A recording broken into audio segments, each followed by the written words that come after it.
इस वक्त इद्दत केस में समाअत ख़त्म हो चुकी है। सलमान सफदर साहब बाहर आ रहे हैं। बड़ी पेशरफ्त हुई है, फ़ैसला महफूज कर लिया गया है। सलमान सफदर साहब बहुत बड़ी पेशरफ्त हुई है, बताइएगा। ब्रेक के बाद जब समाअत शुरू हुई तो क्या कुछ हुआ है, क्या डायरेक्शंस जारी की गई है, बताइएगा। ये तकरीबन 1.5 घंटा सरकार ने अपने दलाइल दिए और दलाइल देने के बाद जज साहब ने बड़ा इंगेजिंग सेशन रखा है फॉर बोथ द पार्टीज़।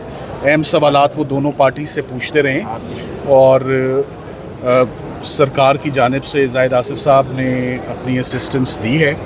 तो अब जज साहब ने अपना फ़ैसला महफूज कर लिया है। मैं पहले राउंड में आपको काफ़ी कुछ बता चुका था।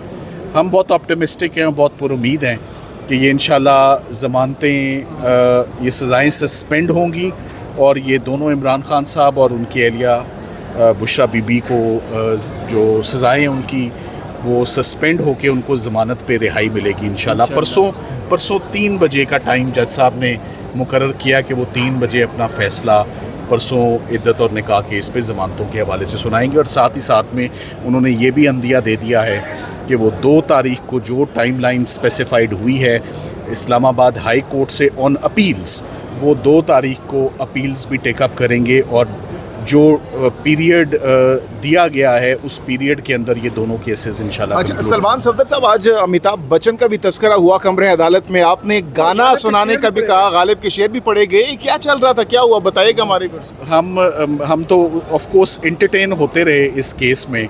सरकार अपना जो केस है वो शेर व शायरी की मदद से और अमिताभ बच्चन के कुछ गाने और वो भी सुर में उन्होंने सुनाए हैं। तो मैंने तो उसकी सिर्फ अप्रिशिएट किया और तारीफ़ की कि मुझे सरकार के दलाइल में कोई वज़न नहीं लगा, सिर्फ इनके सुर पके हैं, इन्होंने गाना अच्छा सुनाया और कहीं हम इम्प्रेस नहीं। ये गाना किस तनाजुर में सुनाया गया, ज़रा बताइएगा।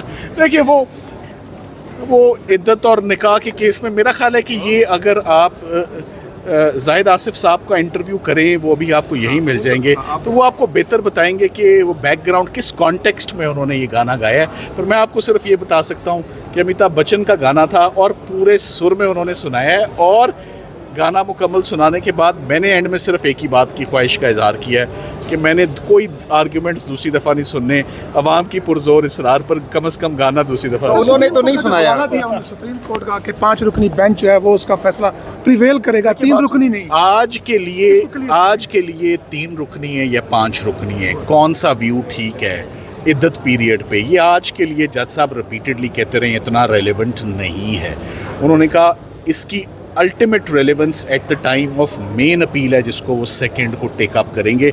आज की हद तक हमारे ग्राउंड्स बहुत डिफरेंट थे। जज साहब पूछते रहे हैं खावर मानेका साहब 2000 दिन तक तकरीबन किधर रहे हैं, जब वो आज़ाद भी थे, जब हुकूमत गिर भी गई थी, जब कोई परेशानी नहीं थी, तो तब क्यों नहीं उन्होंने ये आके इस्तगासा दायर किया। उन्होंने जज साहब ने ये भी सवाल उठाया कि हमने ये भी सुना था कि उनके ऊपर कोई क्रिमिनल केस हो गया और वो गायब हो गए और वापस आए, चिल्ला काटा और चिल्ला काटने के बाद उन्होंने आके ये इस्तगासा दायर कर दिया। फिर जज साहब ने ये भी बड़ा अहम नुक्ता उठाया कि इससे पहले भी एक इस्तगासा आया, वो विड्रॉ हो गया, उसमें कुछ गलतियां थीं और फिर कुछ कैरेक्टर्स बदलते हैं और नया इस्तगासा आ गया, तो पिछला इस्तगासा दायर करने और उसके विड्रॉल के क्या इफ़ेक्ट्स होंगे उस पर भी बात हुई।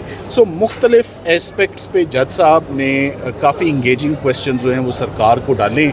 वो तमाम वही पॉइंट्स हैं, एंगल्स हैं जो हमने एजिटेट किए थे। तो इंशाल्लाह मैं एंड में यही कहूँगा कि हम we are optimistic and we are very hopeful that this is the case of suspension. Rebuttal में आप ज़्यादा नहीं गए, रिबटल में मुख्तसर आपने बहुत ही इख्तिसार के साथ उसकी वजह है जज साहब माशाल्लाह उनको हर पॉइंट, हर केस लॉ रेपिटेशन नहीं होनी चाहिए और अदालतों का टाइम बड़ा कीमती होता है। मैं आपको ये अगर ये हाई कोर्ट में हम ये सज़ा सस्पेंड 2.5 घंटे मैंने दलाइल दिए, 2 घंटे उन्होंने दिए, ज़मानतों में कभी 2-2, 4-4 घंटों के या रिबटल्स पे रिबटल्स नहीं होते। यही केस अगर होता और इस्लामाबाद हाई कोर्ट में मैं गया होता तो मैं खड़े होकर 2 बातें करता। 7 साल सज़ा और ख़ातून का केस है।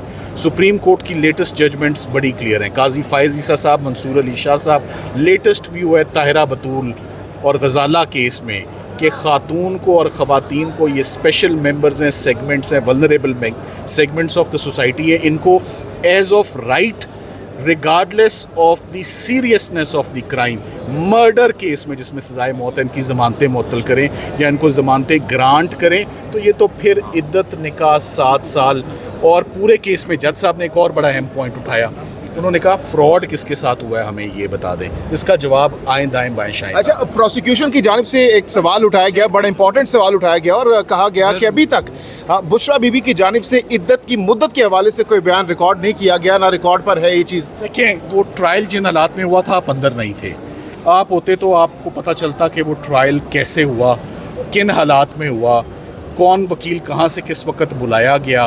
वो बातें अब बहुत पीछे रह गई हैं, हम तो आगे आते हैं। मैंने तो इसी बात पे कहा कि वर्किंग बियॉन्ड कोर्ट आवर्स के ऊपर ये कन्विक्शन सेफ़ नहीं है, डिफेंस एविडेंस लीड करने पर ये सेफ़ नहीं है, 2 दिन में ये केस ख़त्म करने पर ये कन्विक्शन सेफ़ नहीं है, रात को 10, 11, 12 बजे तक कार्रवाई करने पर ये कन्विक्शन सेफ़ नहीं है। ये बेशुमार पॉइंट्स हैं, यही काफ़ी हैं। इंशाल्लाह मेरिट्स पर आप ना भी जाएं, इद्दत का पीरियड मेन अपील तक भी रखें तो वो हम उसमें इंशाल्लाह इस पर असिस्ट। तो थैंक यू वेरी मच। 27 को आएंगे सर आप यहाँ पे? जी, तो जनाब आपने सुनी गुफ्तगू सलमान सफदर साहब की, और वो बता रहे थे आज की समाअत के हवाले से क्या कुछ कमरे अदालत में हुआ। बड़े तफसीली तौर पर सलमान सफदर साहब ने हमें बताया और पुरुमीद हैं उस्मान गिल साहब भी इस केस में वकील थे। आप भी बताइए कितने पुरुमीद हैं आप भी इस केस में, लॉयर थे, एडवोकेट थे बुशरा बीबी की जानिब से, कितने पुरुमीद हैं गिल साहब? इंशाल्लाह को बेहतर अच्छा फैसला आएगा। हाँ, बेहतर फैसला आएगा, आपके हक में आएगा, और अगर खिलाफ आता है तो उसके बाद क्या? आज की हियरिंग से तो यही असेस होता है कि कोर्ट को हमने जितनी भी क्वेरीज थी वो प्रॉपरली लीगली एड्रेस हुई हैं और कोर्ट कन्विंस नज़र आती है। कोर्ट आपके दलाइल से मुतमईन है बकौल आपके? जी। तो दूसरी तरफ से जो प्रोसिक्यूशन ने दलाइल दिए हैं, क्या वो मुदल्लल नहीं थे? देखिए, वो प्रोसिक्यूशन में जो आखिर में सलमान सफदर साहब ने भी कोर्ट को बताया कि जितनी भी आर्गूमेंट्स प्रोसिक्यूशन साइड से हुई उनमें कोई एलिमेंट ऑफ लीगैलिटी नहीं था। केस के सब्सटेंस के ऊपर, ऑफेंस के ऊपर कोई बात नहीं की गई, वो इररेलेवेंट थी सर। अच्छा, तो इस केस के बाद अगर आप लोगों के हक में लेट सपोज आता है तो खान साहब की रिहाई मुमकिन हो सकेगी फिर? देखिए, ये अभी ज़मानत की दरख्वास्तें हैं बुशरा इमरान खान साहबा की भी और इमरान खान साहब की भी, और अगर ये दरख्वास्तें मंजूर हो जाती हैं तो obviously they will be released from jail. They will be release from jail, बशर्तिए कि किसी और केस में उनको जो है केस गिरफ्तार नहीं किया जाता। इस केस में उनकी ज़मानत हो जाएगी। इस केस में से तो पुरुमीद है आप? जी, तो उसके बाद फिर अपील भी होगी ना? अपील के लिए आज अदालत ने 2 जुलाई फिक्स कर दी है। इंशाल्लाह 2 तारीख को अपील पे समाअत शुरू हो जाएगी। जिसके भी खिलाफ आते हैं वो अपील में चला जाएगा? नहीं, इस केस की अपील, इस केस की अपील पे समाअत 2 तारीख से शुरू हो जाएगी। ठीक है, बहुत बहुत शुक्रिया। गिल साहब हमारे साथ मौजूद थे, गुफ्तगू कर रहे थे।